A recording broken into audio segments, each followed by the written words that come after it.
So পরিবার আপডেটের Facebook পেজে আরেকটি নতুন ভিডিও নিয়ে আপনাদেরকে সবাইকে আমি ওয়েলকাম জানাচ্ছি।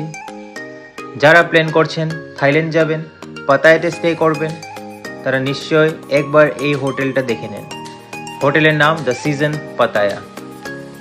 এই আমরা আমাদের হোটেলে এন্ট্রি করলাম। এন্ট্রি করার সাথে সাথেই আপনারা দেখবেন একটা খুব সুন্দর ফাউন্টেন এরিয়া, তার স্ট্রেট দুটো লিফট আর সাথে স্টেয়ারকেস। আমার লেফট হ্যান্ড সাইডে ছিল ব্রেকফাস্ট সেকশন, আপনারা কমপ্লিমেন্টারি ব্রেকফাস্ট এনজয় করতে পারবেন, আর হাতের রাইট হ্যান্ড সাইডে ছিল রিসেপশন। আসুন এখন আমি দেখাচ্ছি আমাদের রুম যেটাতে আমরা স্টে করেছিলাম। লিফটে উঠেই 7th ফ্লোরে উঠে হাতের লেফট হ্যান্ড সাইডে রুম নম্বর 719 ছিল আমাদের সেই রুমটি, যেখানটায় আমরা দুদিন স্টে করেছিলাম। এই আমরা রুমে এন্ট্রি করলাম। রুমে এন্ট্রি করার সাথে সাথেই লেফট হ্যান্ড সাইডে ছিল আমাদের বাথরুমটা কিন্তু যতটুকু দরকার নয় ততটুকু কমফোর্টেবল ছিল। একটা ছিল শাওয়ার এরিয়া, যেখানটা আপনি ভালো করে শাওয়ার নিতে পারবেন। তো বাথরুম থেকে বেরোয় এসেই এন্ট্রি গেটের রাইট হ্যান্ড সাইডে ছিল ওয়ার্ড্রপ, যেখানটায় ছিল একটি মিনি ফ্রিজ আর ছিল কেটলি, যেখানটায় টি সেটস যেগুলো দেওয়া হয় ওটাতে আপনি টি বানিয়ে খেতে পারবেন নিজের ইচ্ছা মতো।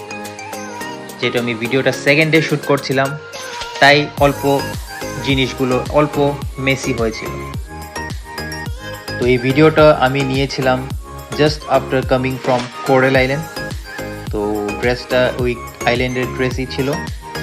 তো এই যে টিভি, কিন্তু টিভি তো আজকাল আর কেউ দেখে না, বিকজ সবার হাতেই আজকাল মোবাইল থাকে and they are busy in their social media life.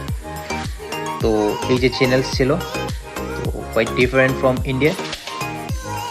বাস, আর এইটা ছিল একটা view, the view from our room, just swimming পুলের উপরে। তো খুব সুন্দর লাগছিল সুইমিং পুলটা।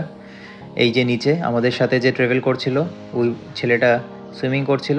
তো খুবই এনজয়েবল স্টে ছিল। এটা একটা ওল্ড ফ্যাশন হোটেল, যেটাকে একটা নিউ লুক দেওয়া হয়েছে, একটা বাজেট হোটেল। তো যেই থাইল্যান্ডে বা পাতায়া প্ল্যান করছে ওরা নিশ্চয় এই হোটেলে স্টে করতে পারবে।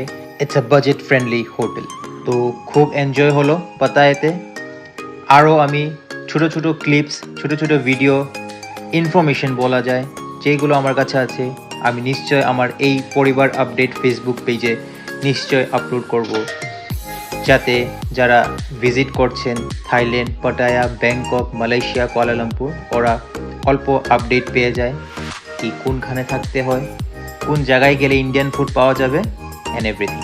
Thanks for watching. Bye bye.